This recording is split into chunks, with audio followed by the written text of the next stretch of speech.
done now. So the next item in open is the Pledge of Allegiance. I'll stand. I pledge allegiance to the flag of the United States of America and to the republic for which it stands, one nation, under God, indivisible, with liberty and justice for all. That's awesome. I can't believe that. That's really cool. I know. Item G is board members share school moment of pride. Let's see, Rick, you want to start? I just want to thank all the staff and facilities and everybody else for getting the school ready, and had a ton of job openings that we've got all but I think one new one filled. So I think the staff, both for facilities and for getting everybody ready, has just done a tremendous job. I'm looking forward to getting things started next week. So similar to that, I just wanted to, looking at the social media post, recognizing our teachers that are new to the district, and also our first year teachers to go along with that, and welcoming them to Oriole Nation. I thought that was really neat that it was out there for everyone to see. So, All right. Mine, I was fortunate enough to be able to attend the opening session this morning, and it was great to see everybody back and fired up and excited as far as at least their faces were showing about being back. And Dr. Mino did an excellent job with the opening stuff, and it was like you've been doing it for years. So it was just a great day for the school district. Mine was for Friday, which, so the football parents and some other community members, but we all got together before the game, and the team walked down Prospect from the school to the field. So we lined the sidewalk, and they walked arm in arm, and they marched down, and it was, the outcome of the game wasn't great, but we're trying to get there, and it was just a really cool. And then we had a little pregame meeting after that at the Tipsy Pig. Can I say that? So it was really good after that, just getting parents together, and yeah, it was fun. It was very good. Awesome.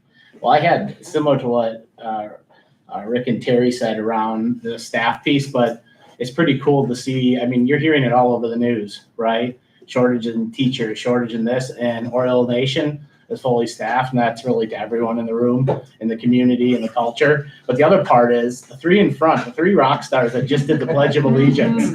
That was the best one we've ever had. So my uplift is you, all right? That's a nice work. Very nice. Thank you. All right, item H, Friendship Learning Center representatives. That must be you guys, huh? Come on. Do you want them to stand over here? Yeah, let's do this. Great. Yeah. Get them on camera. Here you go. So there are representatives from Student Council, and we're letting them lead this with all the great things that we do. My name is Happy DeMaster. I'm going into 5th grade, and my favorite thing about Student Council is that we are the leaders of school. Hi, my name is Emma Higgin. My favorite thing about Student Council is to work with my team.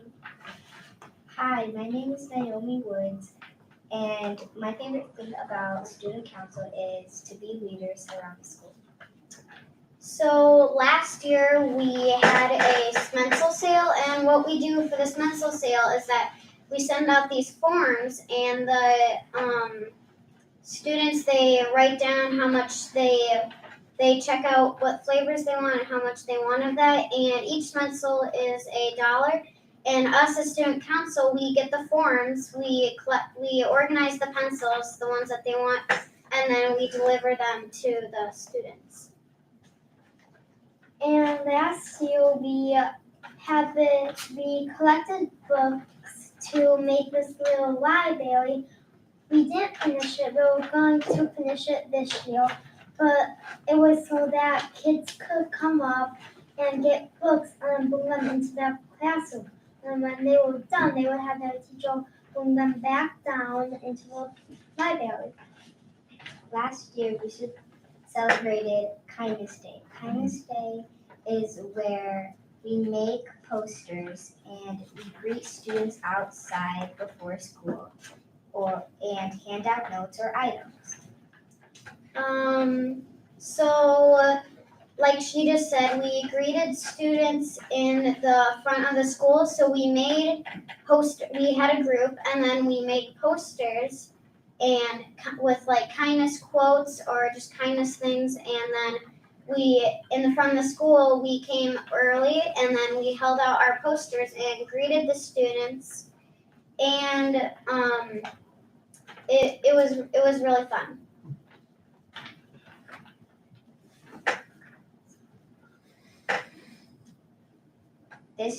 This year, we host elections for new people in student council. So student council is where we get some things for president, vice president, treasurer, and secretary. There's 4 things that you can run for. If you run, you gotta think of a speech or write it down. If you need a paper, you can make a paper to write down your speech, and through the whole student council, you can tell them your speech to be in that position. And if you get it, you're in that position for the whole student council. So we used to have a FLC talent show, and we stopped it because of COVID. And then next year we are hoping we can bring it back. And the talent show is where you can just think of any talent that you have, and you can go on stage and just show it in front of the school. And ever since 2nd grade, I would keep thinking, what would I do for it? And I'm just excited to be able to do it next year. Last year, some kids had an idea for a kindness box where we had a shoebox, and then we made it into like a little box, and then they wrote down there were notes. And when the student was feeling down, they would come by that, and it would be by the front door, and they would pick one out, and it would make them happy. So at our meetings, we wanted to be able to help people that weren't in the school, so our community, and we were just coming up with ideas of that, and so, as in like help cleaning out trash on the streets, or just that kind of stuff. And we are hoping we can do more of that this year. This year, we're gonna complete the random acts of kindness like we did last year. And by random acts of kindness, I mean, well, we do like, if you see somebody like feeling down, you can go up to them, and you can at lunch, you can offer them to sit with you, so they're not really that sad no more. Or at recess, if they're by the buddy bench or sitting down, you could offer to play with them. So we had this idea to have a little library, and we collected books, and then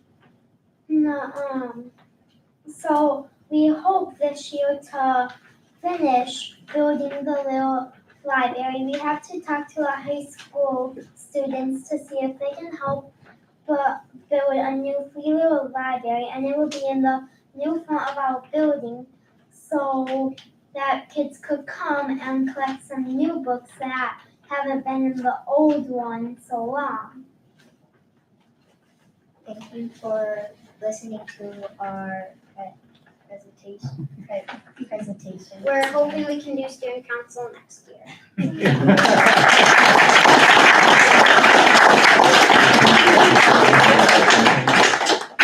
ask any questions or? Yeah, I was gonna say, girls, would you be willing to answer any questions that board Yeah, members yeah. might have? And I'll start with one. How many members do you have, and do you have reps from each grade level or just the older grades? So,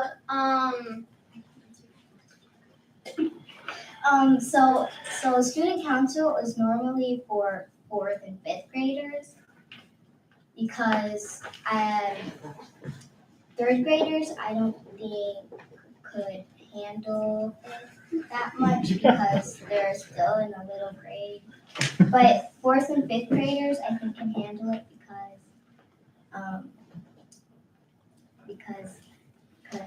Because we're on the way to middle school and we're to that age where we can handle making decisions with each other and we won't get into fights that much.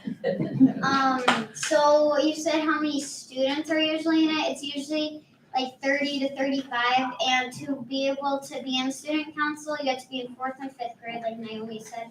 But you make your own like essay about why you want to be in student council and how you will help the school through it. And so they just decide which one they like the best, and that's how they decide who's going to be in student council.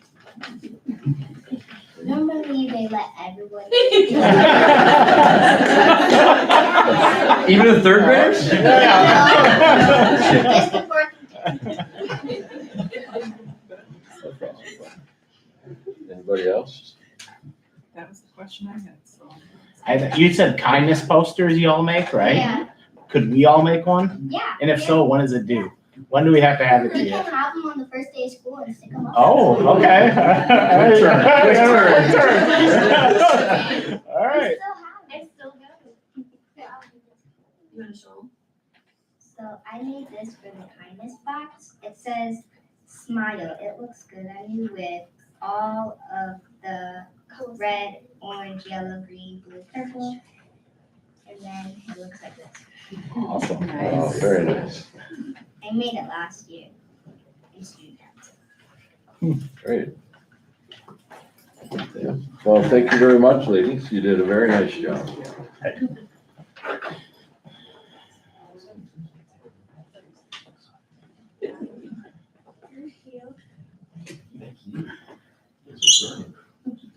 Servant leadership, number 101. You can teach all of us how to do it, right? Uh-huh. So we'll have, just so everyone knows too, if I can just say 2 seconds, we're at every single board meeting, we're gonna try to get representation from the different levels. So you were the first ones to start off. You guys made the journey, so let's give you a big round of applause. And you have a lot to live up to now. Yes. All right, thanks again. Okay, moving on to item I, the approval of July Board of Education minute meetings with the regular meetings of July 25th, school board workshop of August 11th, and the special board meeting of August 15th. Any corrections or additions to those minutes? Hearing none, then the minutes will stand approved as printed. Item J is the treasurer's report. Okay, cash balance on hand as of July 25th is $418,361.97. Receipts for the month were $1,305,201.67, with transfers in from investment accounts of $800,000, for a total receipts for the month of $2,523,563.64. Expenditures for the month were $1,283,990.87. So the cash balance on hand as of August 22nd was $1,239,572.77. The bills that are recommended for payment for this month are a total of $872,506.78. which is made up of pre-approved checks of $567,576.38 and board meeting checks of $304,930.40. Okay. Any questions about the list of bills? All right, hearing none, I'll entertain a motion to approve the treasurer's report and the list of bills. I'll make the motion. And I can second. Any further discussion? Roll call? Jaeger, Yes. Geckerman, Yes. Maffey, Yes. Hack, Yes. Kowalski, yes. Motion carried. The next item K is the clerk's report. Vicky, Yep, I'm there. that's okay. Oh. Would Aiden be able to speak for student council for the high school for the correspondence section for us today? Or is that not a right spot for him to speak?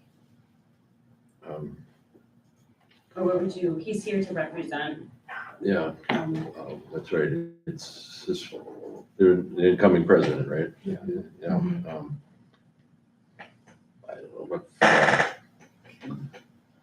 I just want to make sure we do it correctly. I don't, you're a citizen of the district, right? So I guess we could do it under that thing and then make a note to add to the future Sure.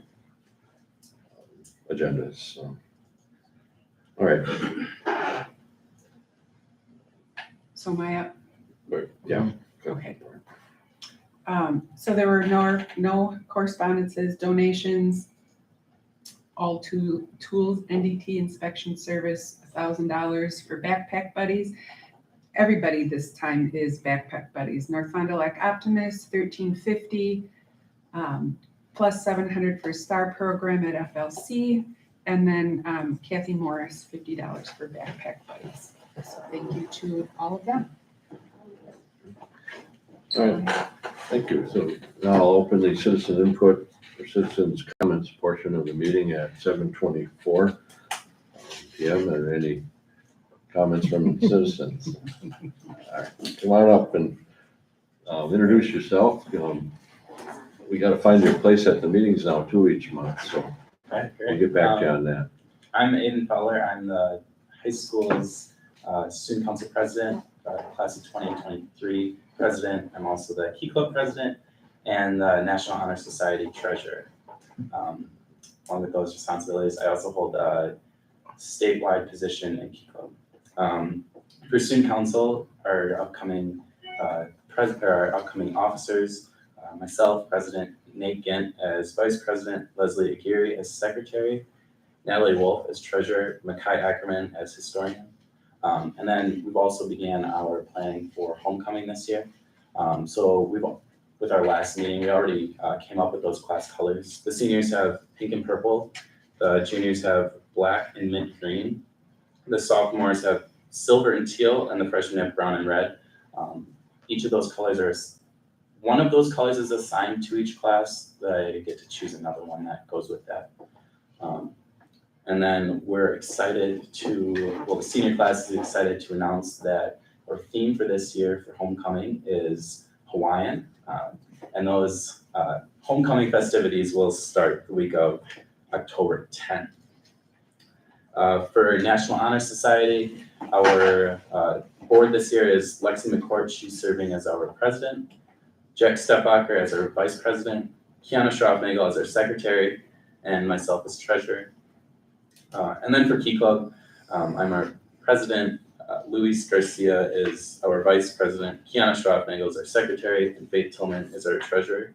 Our Key Club executive board is planning to attend our sponsoring Kiwanis Club, so the Kiwanis of Fabulous Fond du Lac, their last meeting this month, which is Monday, August 29th at 6:45 in the morning. And then shortly after, we're going to be holding our own executive board meeting to plan out the year, so our meetings, our events, and get a better understanding of that. This year, the Key Club is planning to have a display table at the open house next week, and that'll be used to recruit new members. We're also planning to put positive notes on high school lockers to start off the year fresh and also as a way to recruit members.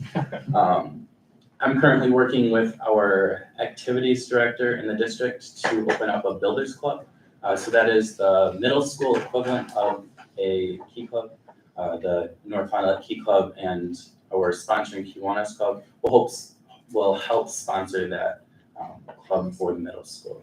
It really builds that drive for service within the district. That's all I have. Does anyone have any questions? Just actually a comment, which I'm so glad that the middle school Key Club is doing that, because really, I'm part of the morning club, and we've been after that for a really long time, and for a while, it was just, they kind of did their own volunteering and things like They have that. Oriole leaders. Right, the Oriole leaders, so that's really good to know. I'm excited about that. It's exciting. Hopefully we'll be able to add K-Kids, which is the elementary level, hopefully soon. I'm not necessarily going after it until the Builders Club is made official. Did you reach out to Mr. DeSalle for that? Yep. Okay. I spoke to Mr. Gonzalez last week, 2 weeks ago actually, and introduced the idea. And then we're gonna actually set up a meeting later this week to discuss that. So any other questions for Aiden? All right, thank you very much. Thanks, Ed.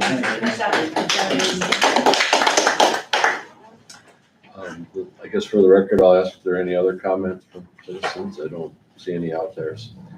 All right, then I'll close that portion of the meeting at 7:29. All right, moving on to item M, the superintendent's report. The first item is the referendum presentation. All right. Thank you. We were very fortunate to have, like Steve shared, the staff coming back this morning, and it was just a great way to just start off the year, but also to get some information out to individuals, especially about the referendum too. And so what you're about to see and what we're supposed to walk through right with you all right now is that presentation. We have members from CD Smith, Trisha's here with us tonight, as well as I think Mike Clark's going to try to join us from Baird on our Google, as well as Clint Zell from Bray, is also going to be here. And I think the important thing to note is that how we started the presentation this morning, this is a joint effort. There's a lot of people behind this. There's a lot of work going on. And, without those players, without those individuals, I mean, the lift is extremely heavy. So we're very fortunate at the same time, feel very confident with what we've put together so far. So I'm going to open this up, Trisha, so we have this. Hopefully. There we go. All right. Good. All right. So we'll roll through this with you, and I'm going to make sure that. Clint, can you hear us? I can hear you. Can you hear me? Yes, we can. Great. Perfect. Are you able to share your screen? No, if you're presenting something I can't see. You bet. We'll do that momentarily here. Full screen. Where's my share?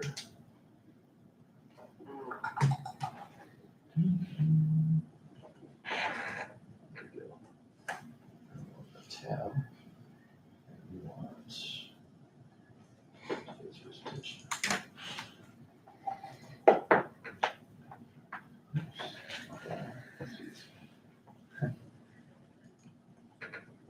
Let's try this again. Give it one more time.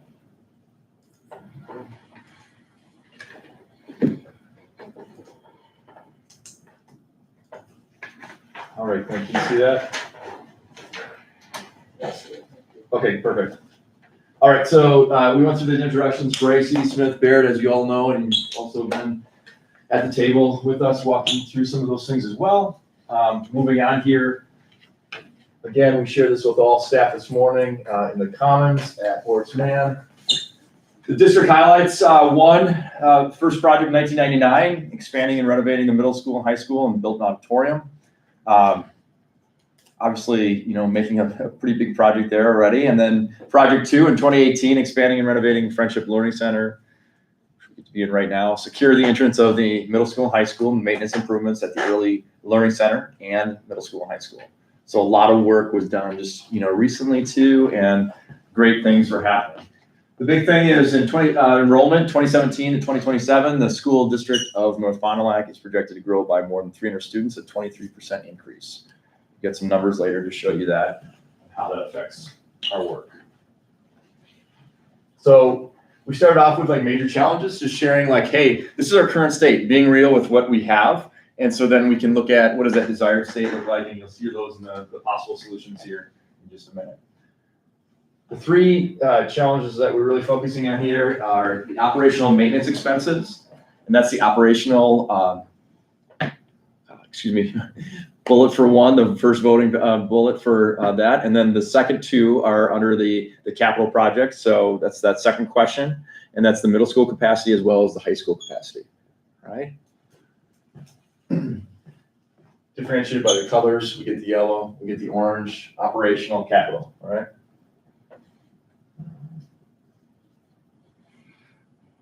Other major challenge with the shortfall, we shared a little bit this with you last time of the possibilities of having $800,000 each year for the next 3 years of shortfall based on state funding, other things that are going on within our worlds as scenarios that could possibly play out.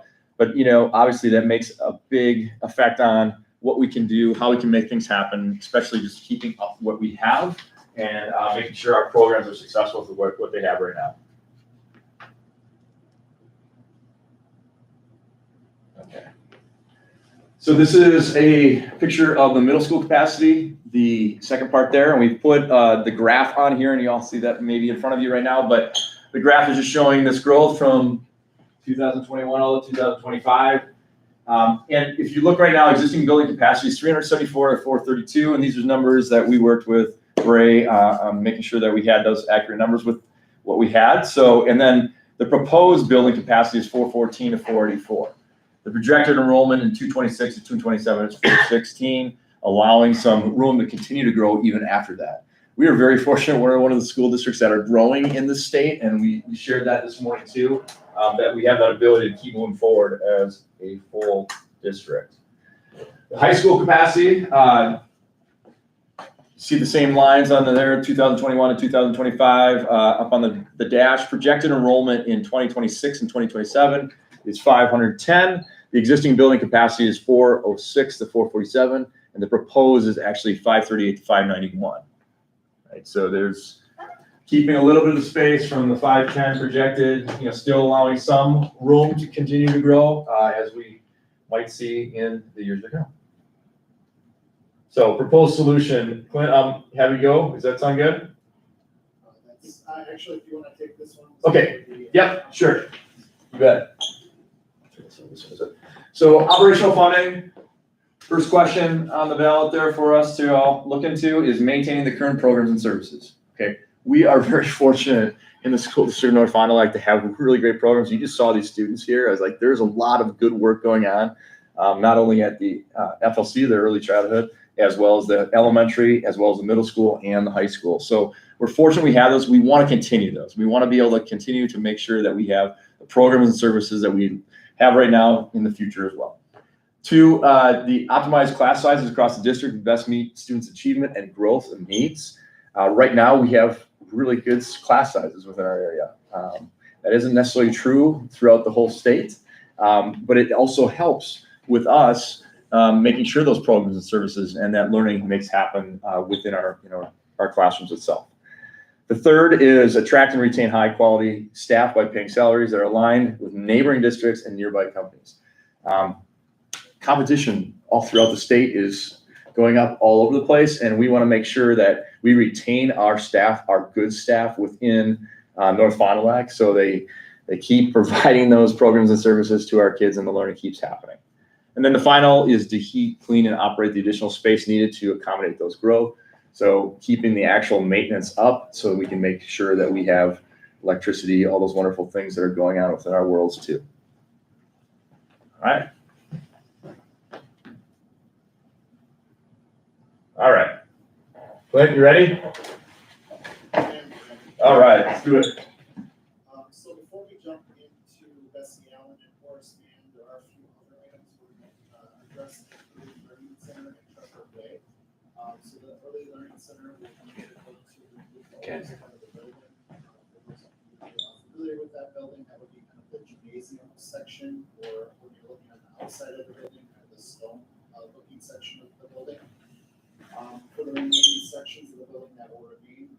replace the roofing, and then do some updates to the parking lot and traffic flow for that building, with the removal of the building.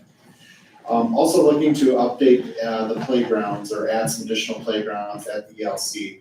And then for Trefford Way, it's really more just site work at that location, updating the asphalt and making some site improvements.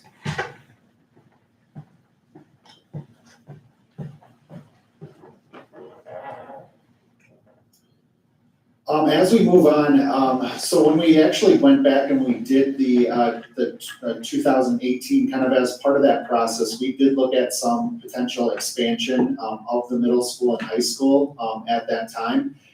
Again, if you recall, we did do the community surveying and had our facility committee that we worked with and really kind of made an agreement that the elementary was the need as far as the first wave of population or enrollment increase. And as with that project, we've seen the additional enrollment. So now as we look out and project out for the additional enrollment, as we look at Bessie Allen, there was really kind of two goals we had, and I would say kind of two major goals that we had in mind. Number one is obviously addressing the enrollment, so adding classroom spaces. But another key component was the type of classroom spaces. We wanted to try to create some of the similar spaces we have at Friendship with collaborative learning and kind of the grouping of classrooms. So those three orange kind of rectangles at the bottom of the page there kind of would denote a 6th, a 7th, and an 8th grade wing or learning community for the building. So that's kind of number one is addressing addressing the capacity and then also creating collaborative learning environments. Some of the other areas we are addressing, the number 2 and the number 3, are just making sure we have appropriate size and amenities for a couple other items like family and consumer ed. So that's the number 2. So I'll be updating those spaces. And then number 3 is taking some of the classrooms that will move out of there and just again making sure we have the appropriate size and number of special ed spaces for the building.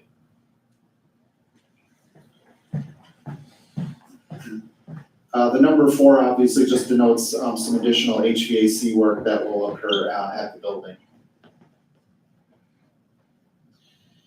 And then for the high school, again, very much as a consideration of capacity. So the number 1 would be a 2-story addition, basically adding 6 classrooms, as well as the goal to create some, again, collaborative or flexible learning spaces within that addition.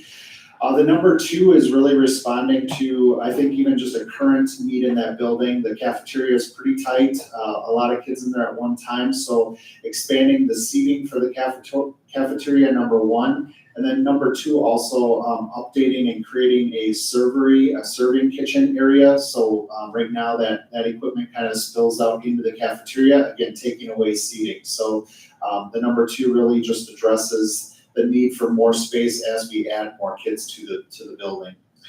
Number 3 would be updates and expansion of the fitness and then also the wrestling area on the 2nd floor. And then the number 4 is resurfacing that parking lot and as well as adding some additional parking spaces. All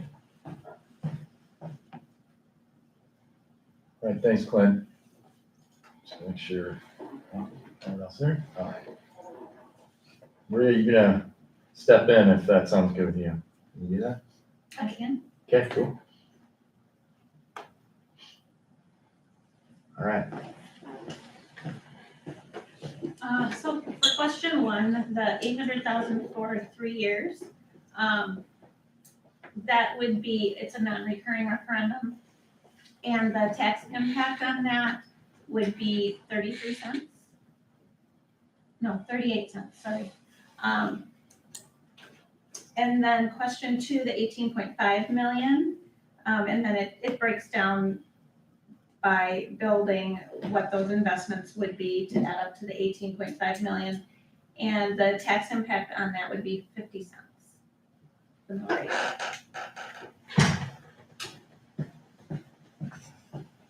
Yeah, quicker.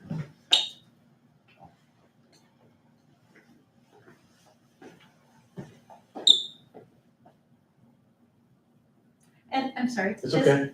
this just shows the tax exempt interest rates. We've been hearing a lot about interest rates going up right now, which they are, but still historically, they are lower than they have been in the past, going back to 1992, 93. They are lower than what they have been in the past.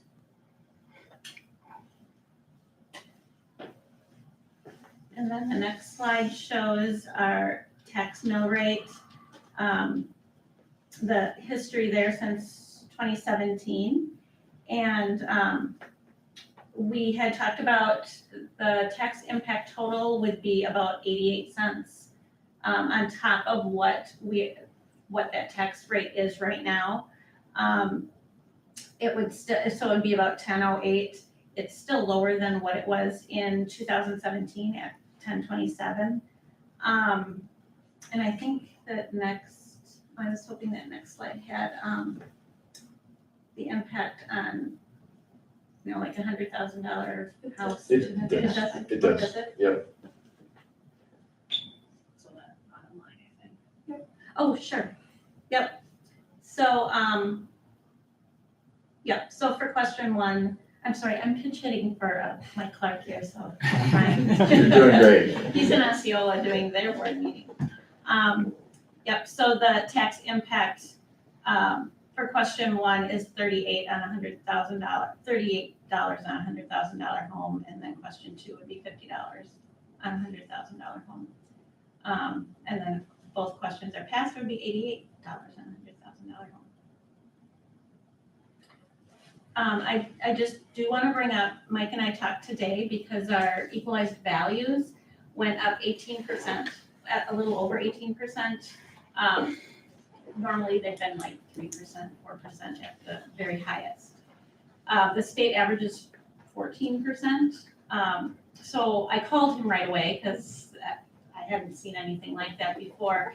So with that 88 cents that we've been talking about, we may, and Matt and Mike and I are going to talk later this week, we may actually lower that mill rate adjustment because we know that the valuations on homes are going to be going up. So our goal is to still keep that increase the same, but the mill rate will go down, but if you do the math, we're hoping, what we're trying to do is keep that stabilized. Marie, was part of that impact due to the TID district going off for the village here? Do you know? No, it's really due to inflation and then just building. Around here, I think mostly due to inflation. Okay.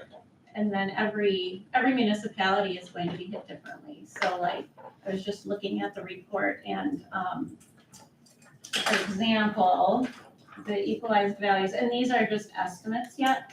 The actual equalized values won't come out until October.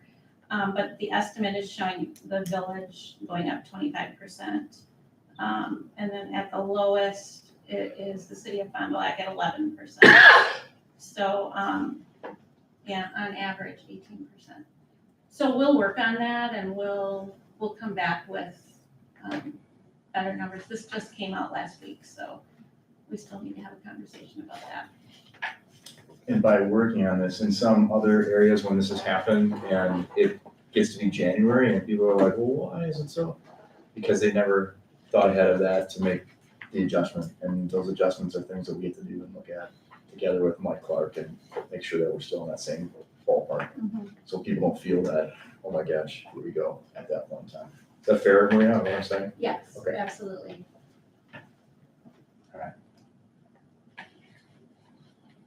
Tricia, are you on the next steps referendum part or? I sure can. Okay, Take I'll do the ballot questions and then you can come in. So obviously, the ballot questions, we went to resolution last time. The school district of North Fond du Lac, Wisconsin exceeded revenue limit specified in section 12191 Wisconsin statutes by $800,000 per year for the 2022-2023 school year through the 2024-25 school year for non-recurring purposes consisting of operational maintenance, which we talked about, expenses, including to maintain class sizes, current programs and services, and add operational space. Second question, as we've seen before, Again, reading down, to this general obligation bonds an amount not to exceed 18.5 million for the public purpose of paying the cost of school building and facility improvement project consisting of construction of additions, including for classrooms and labs, renovations and building infrastructure improvements at Bessie Allen Middle School, construction of additions, including for classrooms, a cafeteria, and physical education space, renovations and site improvements at Horace Mann High School, renovations and building infrastructure, removal of an older portion of the building, safety, and site improvements at the Early Learning Center, and then site improvements at Trevor Way Charter School, and acquisition of furnishings and fixtures and equipment for that second question. Big question. It's a big question. Actually, Matt, if I could interject, Yeah. this morning, one of the staff members after the presentation came up and asked why that has to be so long, that he was fearful that people would not take the time to read it all, or at the ballot box, or just decide it's too long and confusing and just decide to vote. No, and I explained to him, not being an attorney, but that it's written by an attorney to meet the legal requirements of the process with the state statutes and that. You know, I hope that was correct. I believe it is. Yeah, that's a big part of it, and it also shows the commitment to what work you're going to do. I feel it's being very transparent with your district and taxpayers by putting directly in the question what you're committing to doing versus just for improvements, or, the questions used to be a lot more generalized. So. Tricia, you want to talk about timeline? Yeah, For so- your timeline? This is a sample timeline of what we're predicting. This is what we're saying is probably worst case scenario. We're hoping we can improve on it. But should a referendum pass in November, the design phase would begin immediately. The design phase is pretty long, but as we explained to the staff today, that's because we do go back to the staff for a ton of input. The team at Gray does an excellent job. They'll bring in certain user groups, whoever specializes in those areas, and the facilities teams, administration, and they'll work to make sure that they're designing to what your needs are. And then after the design phase, we're thinking about August of 23, then we would start bidding the project. So C.D. Smith, as the construction manager, will bid the project out. Anything that we can self-perform will also bid, with all the bids going directly to the district. So it'll be completely competitively bid. And then after the bidding, probably through December of 23, we'll do contractor procurement. With construction starting about spring of 24, we usually find a way to get in sooner so that we can get out sooner and get teachers in their classrooms well before school. It's always our goal. With construction completion in August of 25 before that school year.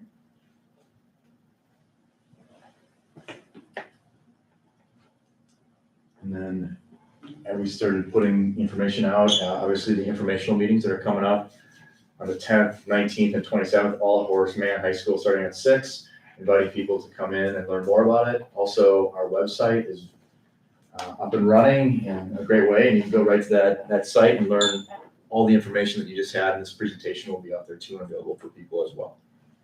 So this card, these postcards are being mailed to everyone in the district. So we're really trying to push these community sessions. It's just really a helpful way for people to learn exactly what it is instead of hearing from the friends and neighbors and some misinformation that happens in referendums. So this will go to every mailbox, and then we'll also be doing another mailer in a few weeks that'll be with a lot more content. So it'll be open up and it'll explain the questions, it'll explain the plans, it'll show the pictures. So if people don't come to the meetings, which not everybody will obviously, we're really trying to get the information to them. We're trying to meet people everywhere that we can. So we'll have display boards around town. We'll have social media posts weekly, promoting different pieces, trying to inform people. And then we will also continually update frequently asked questions document on the website.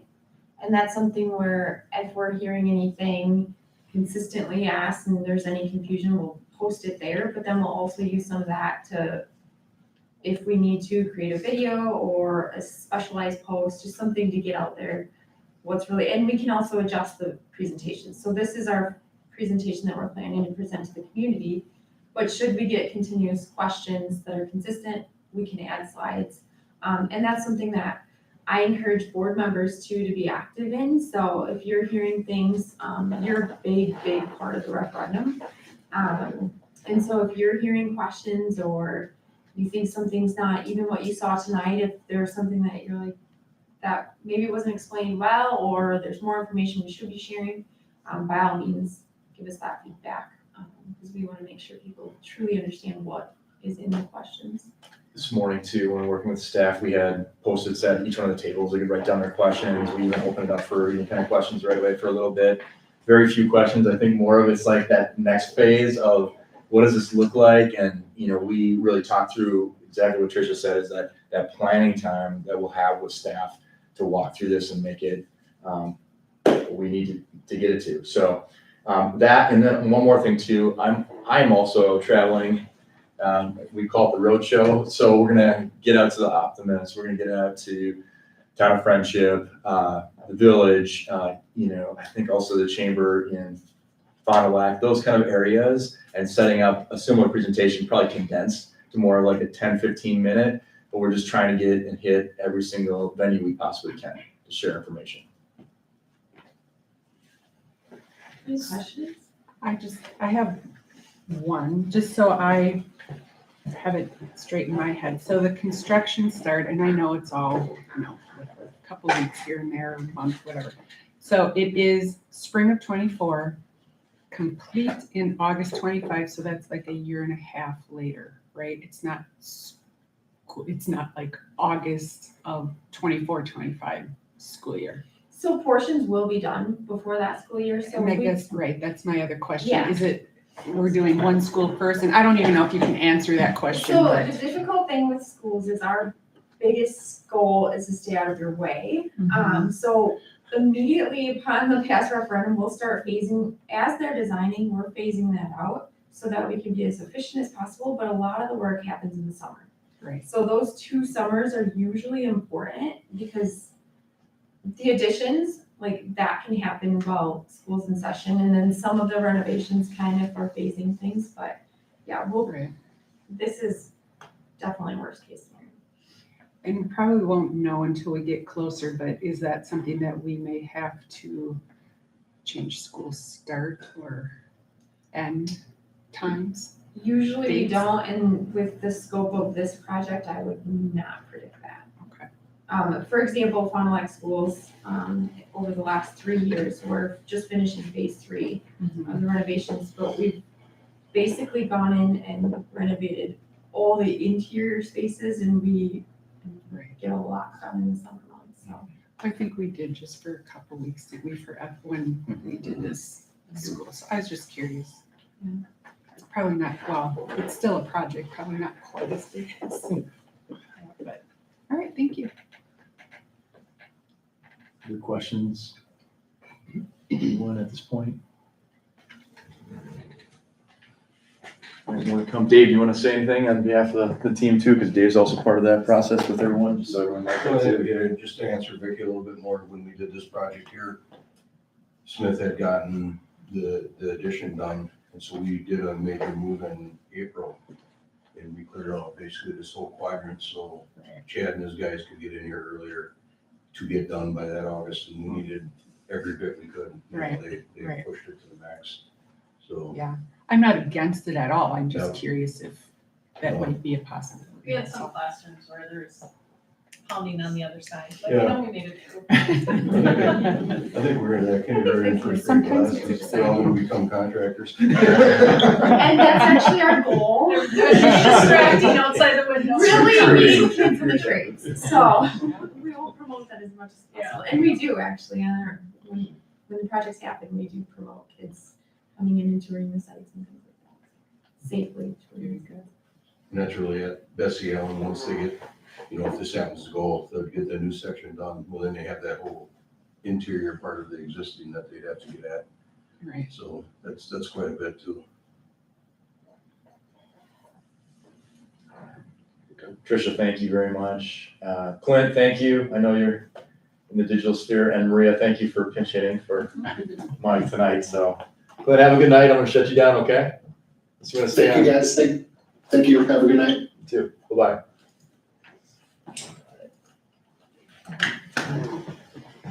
Thank you. Next, we are getting seclusion and restraint. Judy has been waiting so patiently, and she's so awesome, brilliant. She's heard this twice now. She can go out. I was gonna almost tell her to say something, but she covered it, so. I think that was a big thing with our staff too, just to give that same message, so everybody understood what was going on. So I think we were able to attack that pretty well this morning. So go ahead, Judy. Did you take over? Seclusion and restraint in the schools is the least restrictive last resort thing that we will do, but unfortunately sometimes it happens. Our staff is trained through Crisis Prevention Institute and Nonviolent Crisis Intervention, which is a certain way to do a restraint, which is not harmful to a student. And some of the ways we can go about before we even have to get there, the verbal intervention, the things that we can say and do with the student before that even happens. But like I said, sometimes we still have some seclusions or some restraints that do happen. So this is a report, the Department of Public Instruction requires a report to them every year, and it's due October 1st. And before we even get it to them, we get it to you, so you can see what it is and ask any questions that you think are needed. Any of our seclusions are in a classroom. I don't want you to think like we're getting the kid in a small little corner padded room or anything like that. That's not how it happens. If there is some sort of a seclusion that needs to happen, generally something is happening in a classroom that's disturbing that classroom. So we try to evacuate the classroom of all the other students and have them go somewhere else. And then there's 2 adults that stay with the student in that classroom, but we don't allow the student to go out and run through the school. So that's what a seclusion is. And we use techniques that we're trained in to calm and get the kid back to a place where they can be functional and engaged in school again. I'm not sure what you would like to know. You have the reports. I'm sure there's questions. So like I said, we try to do all the verbal interventions before things happen, but sometimes unfortunately, things do happen and sometimes we don't know. Try to figure out with the student what triggered it afterwards too. Once the student is calm and is able to talk, we have conversations, and the student's voice is very important because we want to know what happens, what triggered that behavior, what we can do. Maybe, we will talk with the student. Again, the student's voice is important. What triggered it? Is there something that can be done differently? Then we will call in any staff members that were maybe involved to see what kind of a solution we can come up with to change it for the future so it doesn't happen again. Because there's always something that triggers it. We all walk around, the CISA-6 video today, we all walk around with things in our head, in our lives that happened before, and we don't know. I don't know anything that happened to any of you guys today, and I don't know what I could say or do that could possibly set things off, So we always try to get that background information too and work with the student on a plan so it doesn't happen again, and we can understand the student better and know how to handle things. So with that, my Yes. question is the other 20 kids that are being interrupted. Mhm. So where are they going, and does instruction continue? Instruction attempts to continue, but if we feel the students need to decompress somehow or talk or, have their voice said to, we will either pull certain students aside if they're upset or anything like that and talk to them also, and try to explain things and get them. Sometimes if it's something between students, we'll have the 2 students talk after we get the adults all involved in everything. But they're generally going to another classroom if there's an open classroom. is where we would like to go. If there isn't, sometimes I'm trying to think of where else they've gone, the library. So generally we try to get them in another room and be able to continue with the learning. So, and then if I'm looking at this right, so friendship is really, probably. It had the most, yes. Yeah, and so, okay, so 21, 22, meaning 2 students. So those 2 students, Had a 4 total of incidents. 6 between those Yeah. 2 students. Yeah. Okay, so 6 times the Yeah. entire year, Yes, correct? Okay.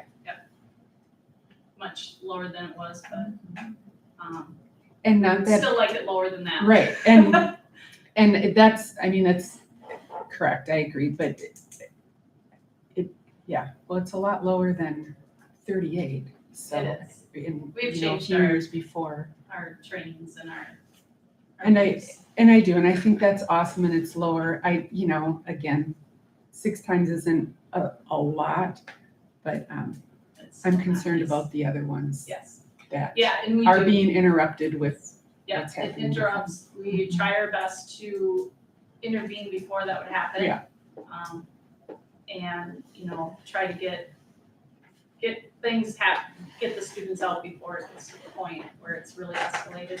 But yeah, and there are students then that do have, I don't wanna say an issue, but, it bothers them, so we will talk to them too. Sure. Because I'll say- we want them to feel safe. Mhm. We don't want them to be afraid to be with that student or in that classroom. I'm sorry for stepping Go over you ahead. first, but being in that world, especially the trauma that students might Yes. exhibit and see, those other students all have different ways of reacting, and so that it takes a little bit of time to get them in a position where they're at. Taking to another location, de-escalating them too, and then getting back and learning. That's the whole Right. process that we try to do as fast as we can. Yeah. How many staff members are trained in MVCI? This coming session, we will have, look here quick, sorry. What were the, you call it acronyms? Go ahead. The initials? MVCI. NVC. Non-violent crisis Okay, intervention. yeah. Yes. We will be training 33 staff members next week. And we train them every other year. So there are some that have the physical intervention training, which is kind of the proper holds, or everybody gets it's not the defensive, just how to block a strike or a hit or something and be safe that way. But the verbal intervention is the main one. Everybody gets a verbal intervention. Some we move on to the physical intervention just so they have that training. Where are administrators on the physical? How far are they within, just curious. They have been trained in the physical, Okay. yes. Yeah. Okay. There are just some that don't interact generally with some of the kids that are more physical. Okay. But so we do the verbal intervention for everybody. I think the report is really well put together, and so it conveys a lot of information, so I think you did a really good job putting that And together. then, yeah, we have the other, through DPI, we have to give all the reports of all the schools our students are at, so the alternative schools.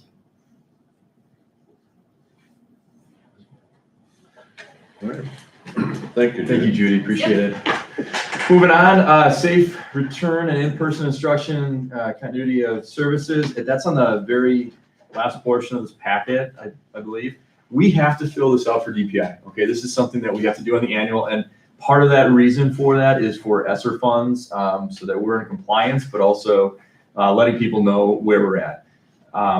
I'm sure you may or may not have a chance to look through those just to see, but I'm more than happy to answer any questions. I also sent out these 2 slides, okay? And these slides were shared with our staff this morning. One says, what is COVID, what does it look like this year? Bridget, our nurse, came forward just as, walking through each of these. We are also sending a letter out to families this week too on this, but the base is if you're sick, you stay home. We recommend to be tested, returning rapid PCR tests are accepted. Individuals who test positive, please contact your building nurse. If you test positive, the recommendation is to stay at home for the full 5 days from when their symptoms first begin.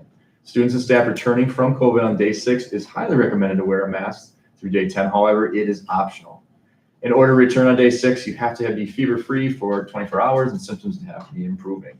And there are no COVID days this year. We had those in the past where, because of the numbers and how many times people were out sick and the other things that weren't available for staff to stay as healthy as they possibly could, those were in play. No longer is that happening within our district. On the backside, it talks about what we're doing to continue to help mitigate. Dave's also been part of this, upgrading the ventilated systems throughout the district. The sanitizing stations are still there. It's always good to wash your hands and clean your hands for anything, for that matter. The wipes and cleaning supplies are available. So if the teachers are like, yeah, I really feel good about them wiping the desks off, they can so choose to do that. Masks are optional for students, staff, and visitors. The district also has K95 masks available for staff if they want to contact the building. And then finally, COVID testing for students and staff only are available through FLC from Monday, Wednesday, and Thursday, 8 to 1. And that's put on and funded by the state that we have right now. And that will be available right off here, right, Dave? Yep, door 8, straight in. So again, just students and staff, not families as it was in the past. Do all schools do that? I don't know the answer on that, Vicky, as far as like the testing, but. Any other questions on that information or the packets? And just so you know too, that safe return, we're gonna have some parents come in just to check that out too as well. It's part of the process. So Adam Broughton's gonna work with a group of parents by the end of this week, and then we're gonna get that information out to the DPI. Okay. All right, item 4, administrative goal review. So I reviewed with Wendy through CISA 6. We're gonna start setting up those dates. I do not have the dates yet because we're still working on that, but we're looking at middle September, end of September here on October. And it's like a full 6 hours of training that we have to go through, but this is all about for the evaluation system of me. But it is all processed. There's information, evidence, learning. It's very similar to our own staff and what they walk through too, but just more systematized. So you can see what's going on. We can have conversations together. I think it's gonna be a great thing, but that training is something that we need to all walk through so we're all aware of how that works. All right. There is a cost. There's a fee for that too. We're working on that as well. We've done it in the past, I believe, Maria, or not? Yep. Okay. Any questions about that at this point? Absolutely. Just so you know, 2 other announcements. I'm working with Ted to start strategic planning too with our team of educators as well as administrators to get that going as well. That was one of our top priorities, get those things rolling, and that will be end of September, early October. Once we get that going, I think we're gonna have a more solidified way to be able to bring in the high school principals and Treffert Way and just sharing out what we need to share out and what those buckets look like. I'm not going to be bringing those individuals in yet because we still don't have any kind of framework, and for them to come in and rattle off a whole bunch of stuff, I don't think it's going to be helpful for anyone in the long run. So just so you know, we're kind of waiting on that with that as well. One other announcement, I want to thank Sarah Drews and others in the district to kind of put some of these wonderful photos up. We had to just get the wall covered because I like looking at brick for only so long, and it's great to see kids' faces, and again, having kids here start the time, it's just something to remind us that why we do the work we do. It's about these individuals. So take a look when you can, but we're going to keep bringing more of those things in throughout the year, so you'll be able to see a lot of different faces of our district. All right, new business, are we ready to go? Okay, yeah. And as new business, item 1, discuss and consider adding LEAs for individual education plan meetings. And so this is an annual, we do this same time every year. Again, it's one of those Gantt things that we'll just be having. So if you have conversation about it in the future, please let us know. But this is all about allowing counselors, educators, school psychologists, and local representatives at IEP meetings for special education students when administrators are not available, all right? The intent is always to schedule administrators for this role, but there are times that no one is available for whatever reason that might be. In these rare instances, we would use a member of the pupil services team listed above. And just, I'm recommending, and we always recommend your appointment of the following individuals to assist and expedite the IEP process within the district if needed. So Jill Gable, I'm working on names, so I apologize before I even start here. Kim Broden, Jenny Stahl, Rachel Polachek, okay?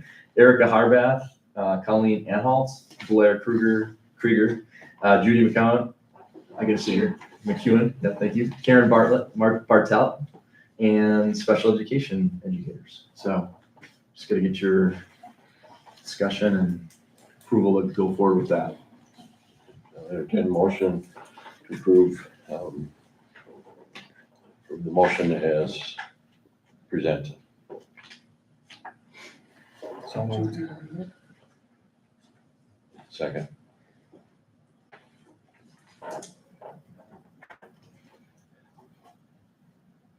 Roll call. Matthew, Yes. Hawk, Yes. Goldowski, yes, Jaeger, Yes. Geckerman. Yes. Motion carried. Number 2, discuss and consider approving tuition waivers for foreign exchange students. And so every single year we do the same thing as well. We have 3 students at this time coming into the high school world, and that's gonna be great. I do not have all their names right now for you or what countries they're coming from, but we will be sure to hopefully get them to come to a board meeting. It'd be kind of nice to meet all them at some point in time, but we're just asking for the approval of those tuition waivers when we're walking through here. They actually have the names on On the sheet. Thank you so much, Vicki. I'm playing around here, okay? No, that's all right. Good. So they are for Amelia Prus from Germany, and they're staying with the Stefani family. Elisa Faniza from Italy, staying with the Traxinger family, and Maria Aberrell from Spain, and they're staying with Angie and Joe Nitz's family. Thank you, Vicki. You're welcome. Very good. What family was the third one? So, Angie and Jonitz. oh, that's okay.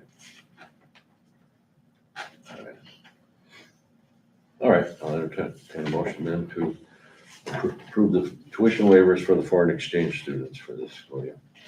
So moved. Second. Roll call. Yep. Goldowski, yes, Jaeger, Yes. Geckerman, Yes. Matthew, Yes. Hawk. Yes. All right, item 3, discuss and consider moving the December Board of Education meeting to January 9th, 2023. So the current date that's set up right now is December 26th. So I don't know if that's gonna be in everybody's best interest, and I was wondering if we can move that back to the 19th, that Monday prior to the holiday, if that's possible. December 19th? December 19th. Okay. Yeah, that's typically what we've always done. If we have a conflict with a holiday is the week before. Okay. I was gonna ask, but I guess that the January 9th date isn't.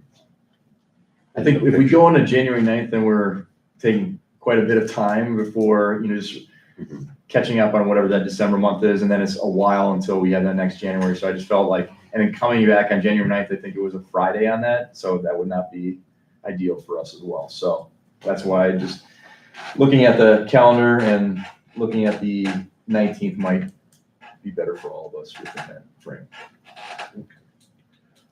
All right, I'll make the motion to move the December Board of Education meeting to December 19th, 2023, or 22. Yeah, 22. Second. Oh, you did, Steve, sorry. All right. Roll call when you're ready. Hawk, Yes. Geckerman, Yes. Matthew, Yes. Goldowski, yes, Jaeger. Yes. Motion carries. And then item 4, discuss and consider administrative contracts from closed session. If there's a motion from the floor, this would be the opportunity to do that. Yeah, I'll make a motion. In the resignation letter from Carrie Jo, she requested that we waive the fee for the termination fee or whatever it's technically called. I think since she specifically asked the board that question, we should give her a response. So I'll make the motion that we waive the termination fee.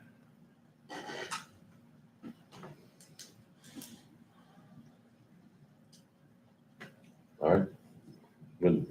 If there's a second, so speak. Okay, motion fails for lack of a second. All right, and then the item O, motion to adjourn. I'll make the motion. I'll second.